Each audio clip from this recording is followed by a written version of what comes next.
तो ये high court का ऑर्डर आना, ये वाइस चांसलर नजमा अख्तर जो इससे हमारी साबिक वाइस चांसलर थी, तो इन्होंने 12 नवंबर को एक ऑर्डर निकाला था प्रोफेसर इकबाल हुसैन के लिए। उनको उन्होंने जो है ऑफिशिएटिंग वाइस चांसलर बनाया था। तो जो हमारे जामिया के स्टेचूज़ हैं वो उनके ख़िलाफ़ था, उनके रूल के ख़िलाफ़ था। जो पार्लियामेंट से 1988 में हमारा एक्ट पास हुआ था तो बिल्कुल उसके ख़िलाफ़ वर्दी थी। तो उसको नज़रअंदाज करते हुए सिर्फ अपनी ताकत शो करने के लिए कि मैं वाइस चांसलर हूँ, मैं जो चाहे कर सकती हूँ या कर सकता हूँ, तो उसके ख़िलाफ़ आज ये कोर्ट ने ऑर्डर दिया। और प्रोफेसर शकील साहब जो सीनियर मोस्ट प्रोफेसर हैं, आज उन्होंने वो चार्ज संभाल लिया है ऑफिशिएटिंग वाइस चांसलर का, और वो आज जो है वाइस चांसलर की सीट पर बैठ गए हैं। तो हम अपनी तरफ से और अपनी जामिया बिरादरी की तरफ से, ख़ास तौर से स्कूल टीचर एसोसिएशन की तरफ से, स्कूल टीचर्स की तरफ से मैं शकील साहब को मुबारकबाद देता हूँ। हाई कोर्ट का ये ऑर्डर आया है, ये बहुत एक अच्छा ऑर्डर है और एक ये जामिया के हक़ में बहुत ज़बरदस्त ऑर्डर है कि जो जामिया में किस तरीके से जो पोस्ट पे बैठ जाते हैं, चाहे वो वाइस चांसलर हों, चाहे रजिस्ट्रार हों, और अपनी पावर्स का वो जिस तरीके से मिसयूज़ करते हैं, गलत इस्तेमाल करते हैं। तो आज हाई कोर्ट ने ये अपना ऑर्डर पास करके ये बता दिया गया है कि अगर कोई भी गलत काम करेगा, चाहे वो कहीं भी हो, तो हम उसके ख़िलाफ़ ऑर्डर करेंगे। और मैं ज़रूर उनसे ये उम्मीद करता हूँ कि जो हमारा स्कूल सेक्टर है बहुत ज़्यादा नेगलेक्टेड है, तो उसके लिए ज़रूर क्या कहते हैं शकील साहब कोशिश करेंगे कि जो वहाँ कमियाँ हैं उन कमियों को ज़रूर दूर करेंगे। एक अहम सवाल ये है कि ऐसी क्या खामी थी नजमा अख्तर के ऑर्डर में जिसकी वजह से हाई कोर्ट ने इसको रद्द कर दिया? रूल्स के क्या खिलाफ उन्होंने किया था? तो इसके जो हाई कोर्ट ने इसको रद्द किया है ऑर्डर को, ये जो हमारा स्टेचूज़ है उसके ख़िलाफ़ था। जो सीनियर हमारे स्टेचूज़ के अंदर ये है कि जो सीनियर मोस्ट प्रोफेसर होगा वो वाइस चांसलर बनेगा। लेकिन इन्होंने क्या किया, नजमा अख्तर ने सबसे पहले इनको पीवीसी अपॉइंट किया, प्रो वाइस चांसलर। वो वाइस चांसलर का राइट है, वो कर सकती है। तो प्रो वाइस चांसलर जो होता है वो को टर्मिनस होता है, को terminus with the vice chancellor. जब तक वाइस चांसलर रहेगा सीट के ऊपर उस वक्त तक पीवीसी भी रहेगा। जिस दिन वाइस चांसलर रिटायर होगा उसी दिन पीवीसी भी रिटायर हो जाएगा। को टर्मिनस पोस्ट है। लेकिन नजमा अख्तर ने जो है वायलेशन करते हुए स्टेचूज़ का, उनके ख़िलाफ़ वर्दी करते हुए 12 नवंबर 2023 को एक ऑर्डर निकाला और इनको जो है ऑफिशिएटिंग वाइस चांसलर बनाया। तो वो हमारे स्टेचूज़ के ख़िलाफ़ था। तो मेन रीज़न ये था कि कोर्ट ने इस चीज़ को देखा कि जो पार्लियामेंट से एक्ट पास है, तो नजमा अख्तर ने उसका वायलेशन करते हुए प्रोफेसर इकबाल को ऑफिशिएटिंग वाइस चांसलर बनाया था।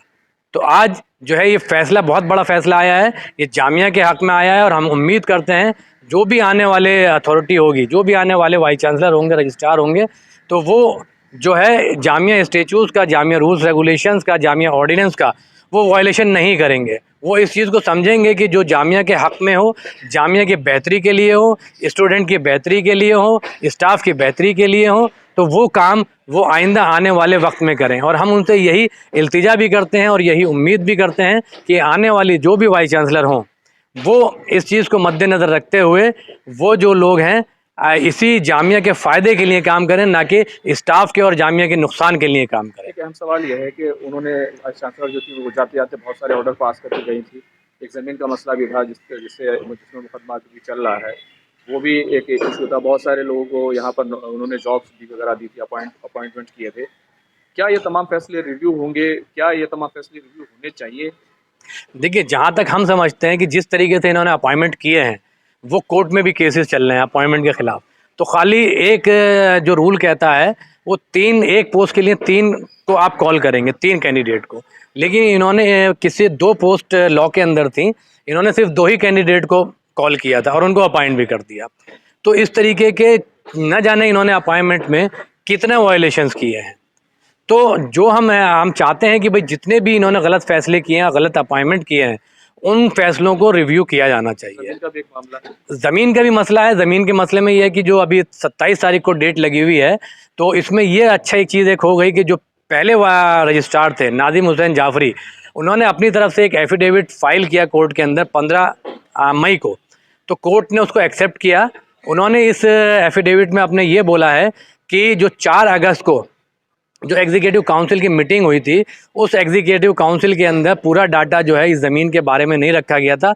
वो भी क्या कहते हैं, इकबाल हुसैन ने पूरा ब्रीफ़ किया था एग्जीक्यूटिव काउंसिल को, और वो गलत तरीके से उन्होंने ब्रीफ़ किया था। सारी जो सही चीज़ें थी, जो एक्सचेंज डीड में साइन हुए थी, एक्सचेंज डीड साइन हुई थी, उसको सही तरीके से ना बता करके जो एग्जीक्यूटिव काउंसिल के मेंबर थे उनको मिसगाइड किया प्रोफेसर इकबाल हुसैन ने।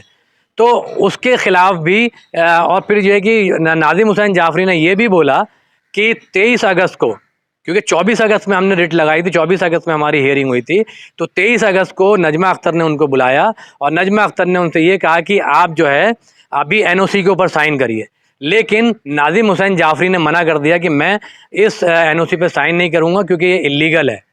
और इसी तरीके से उन्होंने कई असिस्टेंट जो रजिस्ट्रार थे उनको बुलाया, लेकिन उस सब असिस्टेंट रजिस्ट्रार ने मना कर दिया कि ये गलत काम है, हम इसके ऊपर साइन नहीं करेंगे।